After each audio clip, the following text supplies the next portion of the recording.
ఓం శాంతి. నమస్కారం. మెడిటేషన్ ఈ యొక్క స్ట్రెస్ఫుల్ జీవితంలో, స్ట్రెస్ఫుల్ లైఫ్లో, ఒక స్ట్రెస్ఫుల్ అట్మాస్ఫియర్లో ప్రతి వ్యక్తికి మెడిటేషన్ చాలా అవసరంగా ఉంది. ప్రశాంత జీవితాన్ని జీవించేదానికి meditation has become a need in today's time, today's modern and hitech life. కాకపోతే రాజయోగ మెడిటేషన్ గురించి చాలా విషయాల్ని మనము ఇందాక విన్నామండి. It's a very important and a very big difference వేరే మెడిటేషన్స్ వేరే యోగా అనేదానికి రాజయోగాకి ఉండేది. Here we bring in the picture of god because it's a highest connection with God.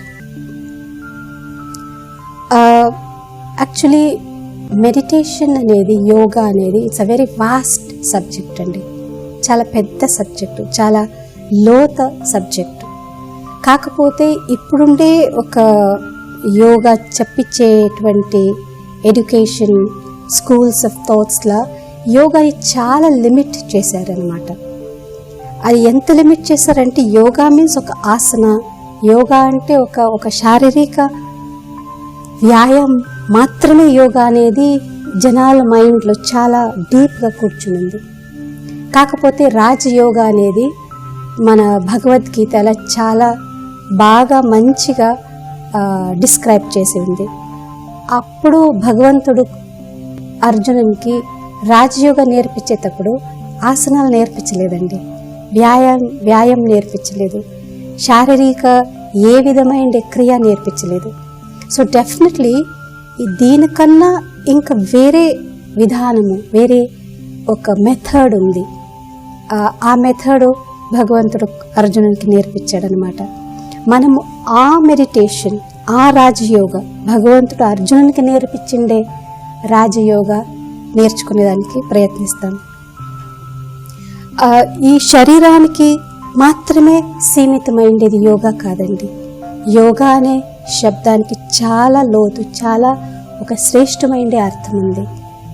So let us go beyond the limited understanding of yoga into a spiritual dimension. ఆ spiritual dimension, ఆ link అక్కడ cut అయింది కాబట్టి మనము just ఈ limited అండర్స్టాండింగ్లోనే ఉంది. యోగా అంటే ఒక మ్యాట్ వేసుకోవడం, కింద చేతులు, కాళ్ళు, తల, అది it's very good, it's very good, చాలా అవసరం అది. ఎందుకంటే ఇప్పుడు అన్ని మషిన్స్ ఉంది కాబట్టి ఒక బటన్ ఇలా, ఒక బటన్ అలా నొక్కుంటూ ఉంటుంటాం కాబట్టి మన శరీరంలో ఉండేటువంటి మసిల్స్ ఉంది కదండి, అది మూవ్మెంట్ లేక చిన్న చిన్న వయసులో ఉండే వాళ్ళకి కూడా ఇక్కడ నొప్పి, అక్కడ నొప్పి, ఫ్యాటీ, ఇంకేదేదో కొత్త రోగాలు, జబ్బులు వస్తూ ఉంటుంది. కాకపోతే ఈ కనీసం ఇలా చేసేదానివల్ల శరీరంలో ఉండే అన్ని మసిల్స్ ఎక్సర్సైజ్ అవుతుంది, విచ్ ఇస్ వెరీ ఇంపార్టెంట్. కాకపోతే మన ఏం జస్ట్ శరీరాన్ని ఎక్సర్సైజ్ చేసేది మాత్రమే కాదు కదండి, శరీరంలో ఉండేటువంటి మసిల్స్ దాన్ని కదిలిచ్చేది మాత్రమే మన ఏం కాదు కదా. మన ఏం దానికన్నా మించిన ఒక మానసిక లెవెల్, ఒక స్పిరిచువల్ లెవెల్లో తీసుకొని రావడం. అది యాక్చువల్ మెడిటేషన్ ప్రొసీజర్ ఏంటి, దాన్ని నేర్చుకోవడం. అండ్ వెరీ ఇంట్రెస్టింగ్లీ మెడిటేషన్ అనేటువంటి ఒక ప్రొసీజర్లో అన్ని లిమిటేషన్స్ని దాటుకుంటూ మనసు ఒక హైయెస్ట్ లెవెల్లో చేరుకుంటుందండి. ఆ అన్ని లిమిటేషన్స్ నుంచి మనసు పైన పోతూ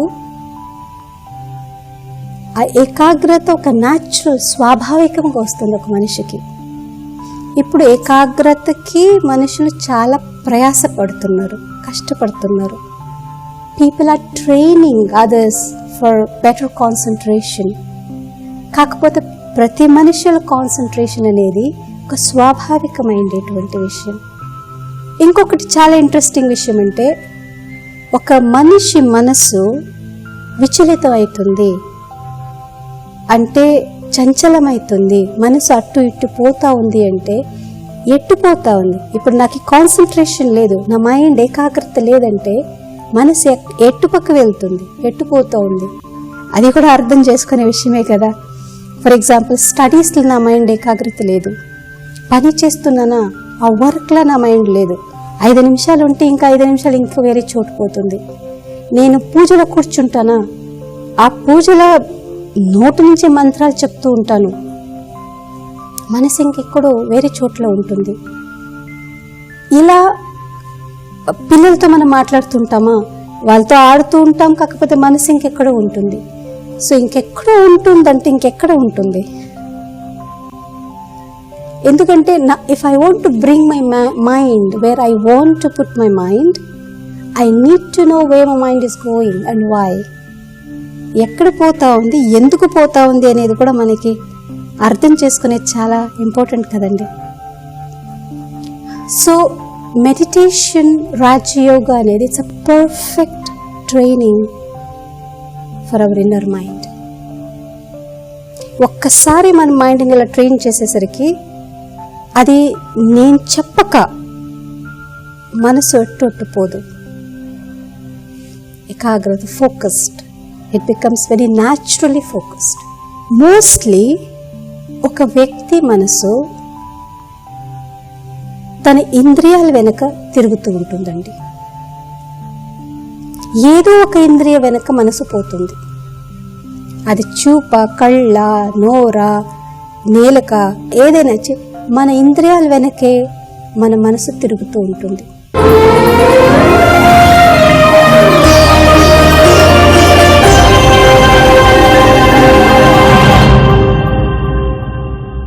మనం ఏదో చూసామనుకోండి, దృశ్యం, అది మీరు మూవీ చూసిండొచ్చు, ఇంకేదో పేపర్లో పిక్చర్ చూసిండొచ్చు, ఎనీథింగ్, జనాల్ని చూసిండొచ్చు, ఎవరో దారిలో పోతూ మంచిగా డ్రెస్ వేసుకోండి ఒక అమ్మాయినో అబ్బాయినో, ఎనీథింగ్, ఏదైనా మీరు చూపు, కళ్ళతో దృశ్యం చూపు చూశారనుకోండి, అది చూసి మీరు మర్చి కూడా పోయిండొచ్చు.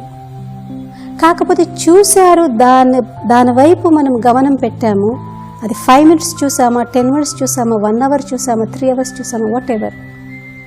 మనము ధ్యానంలో కూర్చునేసరికి, మెడిటేషన్లో కూర్చునేసరికి, ఆ పూజల వర్క్లో చదివేటప్పుడు కూర్చునేసరికి ఎప్పుడు మనం మైండ్ని ఫోకస్ చేయాలి అనుకుంటామో అప్పుడు ఆ చూసిండే దృశ్యము వెనక మనసు పోతుంది, అక్కడ మనసు తిరుగుతుంది. మళ్ళీ మనసుని అక్కడి నుంచి డైవర్ట్ చేసి మన చదువులో తీసుకురావాల్సి వస్తుంది. ఆ చూసుండే దృశ్యము ఎంతవరకు నా మైండ్ మీద దాని ప్రభావం ఉందో ఆ ప్రభావంని డిపెండ్స్. ఎలాంటి దృశ్యం చూసామో అది చూసిన వాళ్ళ మీద డిపెండ్. అది ఎంతవరకు మనసు మీద ప్రభావం పడి ఉందో అదంతా దాని మీద డిపెండ్. ఇప్పుడు అలాంటి దృశ్యం చూసిన తర్వాత నేను మెడిటేషన్లో కూర్చుంటాను అనుకోండి, ఇలా ఎక్కడైనా మనం ప్రశాంతంగా కూర్చుంటాం అనుకోండి, మెడిటేషనే కావాల్సిన అవసరం లేదు. మీరు శాంతంగా ఎక్కడైనా ఒక 5 నిమిషాలు కూర్చుంటే చూసిన దృశ్యము మళ్ళీ నా మైండ్, నా మనస్సు అనే స్క్రీన్ ముందు వస్తుంది. అది వద్దనుకుంటేనూ వస్తుంది. లేదా ఏదైనా ఆ చూసిన దృశ్యంలో నాకు ఇంట్రెస్ట్గా ఉండేటువంటి కొన్ని విషయాలు నేను చూసాను అనుకోండి, వద్దనుకుంటేనే మనసు దాని గురించి ఆలోచన చేయడం మొదలు పెడుతుంది. అది ఎందుక ఇలా ఎందుకయింది, అలా ఎందుకు. So mind begins to think. Necessary కాదది, అన్నెసెసరీ. చూశాను కాబట్టి అది ఎక్కడో నా మైండ్లో, నా మనసు మీద ప్రభావం పడింది కాబట్టి, నేను దాని మీద ఇంట్రెస్ట్ చూపించాను కాబట్టి, అది ఎక్కడో నాకు నచ్చిందో నచ్చలేదో 2 విషయాలు ఉంటేనూ మనసు దాని గురించి ఆలోచిస్తుందండి. చూసిన దృశ్యం నాకు నచ్చలేదంటేనూ ఆలోచిస్తుంది, బాగా నచ్చిందంటేనూ ఆలోచిస్తుంది మనసు. Very interesting. ఏదో విన్నాను అనుకోండి, చెవులతో వినింది, ఆ వినిన విషయాలు ప్రశాంతంగా కూర్చునేటప్పుడు ఆ వినిన విషయాల వెనక మనసు ఆలోచన చేయడం మొదలు పెడుతుంది. అవును, ఇది విన్నాను, ఇది ఏంటా, ఇదా, అదా, అలా, ఇలా. సో మైండ్ బిగిన్స్ టు మాట్లాడింది, తినింది, పదార్థాలు తినింది, నాకు నచ్చినది, నచ్చకుండా ఉండేది తినింది. సో ఎనీథింగ్, ఈ కర్మ ఇంద్రియాలు ఉంది కదండి, ఈ కర్మ ఇంద్రియాలు వెనక మనసు పరిగెత్తుకుంటూ ఉంటుంది.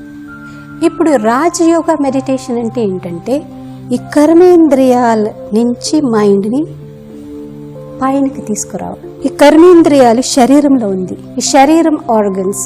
కాకపోతే మనస్సు అనేది ఈ శరీర ఆర్గన్స్కి సంబంధించింది కాదనమాట. ఈ శరీర ఆర్గన్స్ని, ఈ శరీరాన్ని కంట్రోల్ చేసేటువంటి శక్తి మనసు. శరీర ఆర్గన్స్ మనసుని కంట్రోల్ చేస్తూ ఉందా? మనసు ఈ శరీర ఆర్గన్స్ని కంట్రోల్ చేస్తూ ఉందా? ప్రశ్న అండి. రాజయోగ, అందుకే దీన్ని రాజయోగ అంటారు. అంటే ఈ శరీరం మీద మనసుకి కంట్రోల్ ఉంది అంటే రాజయోగం. ఈ శరీర ఆర్గన్స్కి, శరీరానికి మనసు అధీనంగా ఉంది అంటే యోగి కాదు, భోగి. భోగి అంటే అనుభవించేవాడు, దుఃఖాన్ని, సుఖాన్ని, ప్లెజర్స్ అండ్ పెయిన్స్, మంచి చెడుని అనుభవించేవాడు. ఆ అనుభవాల వెనుక తిరిగేవాడు. ఎక్కడైనా మంచి దొరుకుతుంది అని దాని వెనక్కి ఇంద్రియాల మూలకంగా సుఖాన్ని అనుభవించే దానికోసం తిరుగుతూ ఉంటారు. వాళ్ళని భోగి అంటారు. అది నిద్ర, ఆహారం, any type of happiness. Then happiness అనుకొని కొద్ది సుఖాన్ని అనుభవించేదానికి ఎన్ని తిప్పలు పడాలండి. ఎంత తిరిగితే కానీ, ఎంత కష్టపడితే కానీ ఇంత సుఖం దొరుకుతుంది. కాకపోతే అంత సుఖం, కొంచెం సుఖం కోసం కొంతమంది జీవితాంతం కష్టపడతారు. అన్ఫార్చునేట్లీ కొంతమందికి జీవితాంతం కష్టపడి ఆ కొంచెం సుఖం అనుభవించేటువంటి టైం వచ్చేసరికి వాళ్ళు ఉండరు, వాళ్ళు వెళ్ళిపోయే టైం వచ్చేస్తుంది. But can't help. రాజయోగం అంటే ఈ శరీరంలో ఉంటూ ఆంతరిక సుఖాన్ని అనుభవించేది. ఈ ఇంద్రియాల మూలకంగా అనుభవించే సుఖం కాదు, అది చాలా అల్ప సుఖం. ఇంకా మన శాస్త్రాల్లో చాలా మంచిగా ఏం చెప్తారంటే, ఇంద్రియాల మూలకంగా మనం సుఖం అనుభవిస్తూ మన ఆయుష్ తగ్గుతుంది, మన శారీరక శక్తి క్షీణిస్తూ పోతుంది. వాళ్ళు చాలా త్వరగా ముసలివాళ్ళు అయిపోతారంట. కాకపోతే ఆంతరిక సుఖాన్ని అనుభవించే వాళ్ళు ఎప్పటికీ యంగ్గా ఉంటారు. ఇప్పుడు మీరు యంగ్గా ఉండాలంటే పార్లర్కి పోయే అవసరం లేదండి. You just have to go beyond physical limitations. ఆంతరిక సుఖాన్ని, ఆంతరిక ఆనందాన్ని, ఇది ఒక నిరంతరమైన సుఖము, ఇండిపెండెంట్ సుఖాన్ని అనుభవిస్తూ పోవడం. సో మనస్సు ఎక్కడో ఒక్క విధంలో మన ఇంద్రియాల వెనుక తిరుగుతూ పోతూ ఉంటుంది. ఒక వ్యక్తి, ఒక చిన్న ఇట్స్ స్మాల్ ఎగ్జాంపుల్. ఒక వ్యక్తి ఒక గుర్రాన్ని తీసుకుని ఒక రాజు దగ్గర వచ్చాడంట. తను అన్నాడంట, ఇది ఈ దేశంలో, ఈ ప్రపంచంలో చాలా గొప్ప గుర్రం, ఇది ఎక్కడ దొరకదు నీకు. కాకపోతే ఈ గుర్రం ఎవరి కంట్రోల్లో రాదు. నేను చాలా ప్రయత్నం చేశానండి ఈ గుర్రాన్ని కంట్రోల్లో పెట్టుకోనికి, కాలేదు. నేను ఒక్కొక్క రాజ్యం తిరుక్కుంటూ వచ్చాను. కాకపోతే దీన్ని కంట్రోల్ చేసే చాలా కష్టం. ఇప్పుడు ఆఖరికి మీ రాజ్యంలో వచ్చాను. మీ రాజ్యంలో ఈ గుర్రాన్ని కంట్రోల్ చేసే వాళ్ళు ఎవరైనా ఉన్నారా అని రాజుని అడిగారంట. ఆ రాజు దగ్గర గుర్రాలని మేపేవాళ్ళు చాలా వందల మంది ఉన్నారు. ఈ మహా పెద్ద గుర్రం ఏమంటే దీన్ని కంట్రోల్ చేసేదేం పెద్ద విషయము, రేపు మైదానంలో మీరు తీసుకురండి, మా రాజ్యంలో ఉండే అన్ని ద బెస్ట్ ఆ గుర్రాన్ని కంట్రోల్ చేసే వాళ్ళని మేము ప్రజెంట్ చేస్తాం, అందులో ఎవరైనా ఒక్కరైనా డెఫినెట్గా చేస్తారన్నారు రాజు. సరైన పెద్ద మైదానంలో. కాకపోతే తను అన్నాడంట, మీ గుర్రాలని మేపే వాళ్ళు కాక ప్రజల్ని కూడా పిలవండి. ఓకే, నెక్స్ట్ డే వాళ్ళు నిర్దిష్ట డేట్ టైంకి సభ అంతా మైదానంలో వచ్చారు. ఒకరి తర్వాత ఆ గుర్రాన్ని కంట్రోల్ చేసేకి ట్రై చేశారు. ఎవరి వల్ల కాదు. ద బెస్ట్ పర్సన్, ఆ రాజ్యంలో ఉండే బెస్ట్ పర్సన్ కూడా ట్రై చేశాడు, కాలేదు.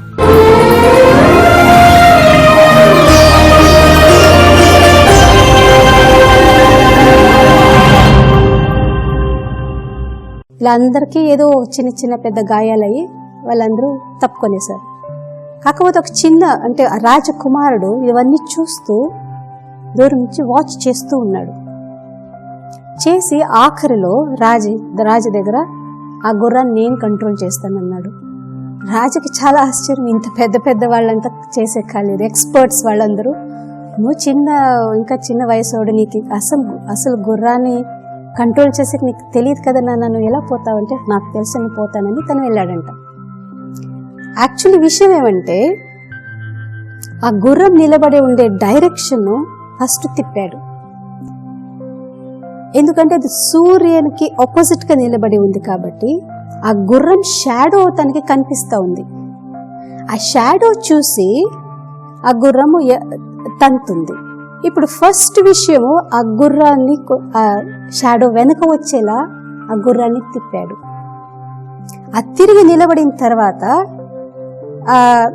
అది టాక్ట్ ఉంటుంది కదండి, దాన్ని గుర్రాన్ని ఎలా తన వశంలో తీసుకుంటారని అదంతా చేస్తూ చేస్తూ టక్కని ఆ రాజకుమారుడు ఆ గుర్రాన్ని కంట్రోల్లో తీసుకున్నాడు.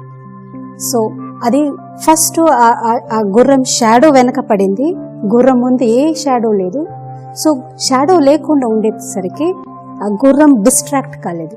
Now horse is very clear, దాన్ని మెల్లగా మెల్లగా దాని వశంలో తీసుకున్నారు. The same thing goes with mind. We are surrounded with many shadows. మనసు గుర్రానికి కంపేర్ చేస్తారు. మనసు అనేది కూడా గుర్రమే. మన ఇచ్ఛ, మన కోరికలు, మన కర్మేంద్రియాలు, ఆ షాడోస్ మనసు ముందు చాలా ఉంది కాబట్టి ఆ షాడోస్ నుంచి మైండ్ డిస్ట్రాక్ట్ అవుతుంది. ప్రతిసారి మనసుని ఏకాగ్రత చేసేసరికి, ఫోకస్ చేసేసరికి ఏదో ఒక షాడో ముందు వస్తుంది, ఒకటి తర్వాత ఇంకొకటి తర్వాత ఇంకొకటి. సో షాడోస్ ఆఫ్టర్ షాడోస్ వచ్చేసరికి మైండ్ డిస్ట్రాక్ట్ అవుతుంది. ఇప్పుడు మైండ్ని కంట్రోల్ మన చేతులు పట్టుకోవాలి అంటే ఫస్ట్ ఆ డిస్ట్రాక్షన్ని, ఆ డైరెక్షన్ తిప్పాలి. సో ప్రతి వ్యక్తి ముందు కూడా తన కోరికలు అనేది షాడోస్లో ముందు వస్తుందండి.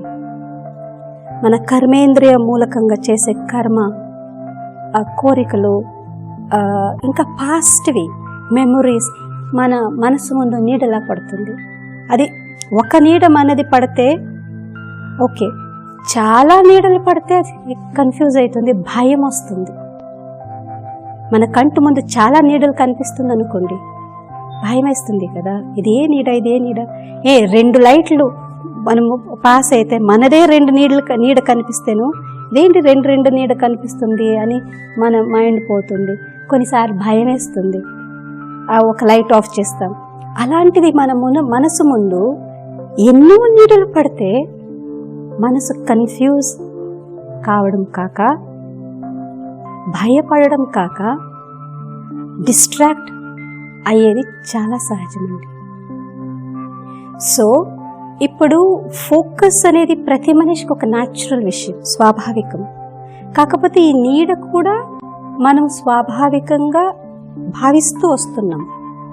స్వాభావికం కాదు, స్వాభావికంగా చేసుకునేసాం మనం. మనిషి అనంగా కోరికలు లేక ఉంటాయా? మనిషి అనంగా కోపం లేకుండా ఉంటుందా? మనిషి అనంగా ఈర్ష్య లేకుండా ఉంటుందా? మనిషి అనంగా లోభం లేకుండా ఉంటుందా? మనిషి అంటే చెడు చేయకుండా ఉంటాడు. ఇదంతా ఒక న్యాచురల్ అనుకుంటూ మనం చేసుకుంటూ వస్తాం. కాబట్టి ఇది ఎంత మనం న్యాచురల్ అనుకుంటామో ఆ షాడోస్, నీడలు అన్నీ వస్తాయి, రిఫ్లెక్ట్ అవుతూ మన ముందు వస్తాయి. మనసు ముందు అన్ని నీడలు ఉంటే కాన్సన్ట్రేషన్, ఫోకస్ అనేది ఎలా సాధ్యమండి? సో మెడిటేషన్ అనేది, రాజయోగ మెడిటేషన్ అనేది ఈ నీడల నుంచి మనసుని పైగా తీసుకొని రావడం. ఈ శరీరము, ఈ అవయవాలు, ఆర్గన్స్, దీని నుంచి మనసుని, it's a shift of consciousness. ఒక చిన్న షిఫ్ట్ చేసేసరికి మనసు ఇంద్రియాతీత సుఖాన్ని అనుభవిస్తుంది. ఏ వ్యక్తి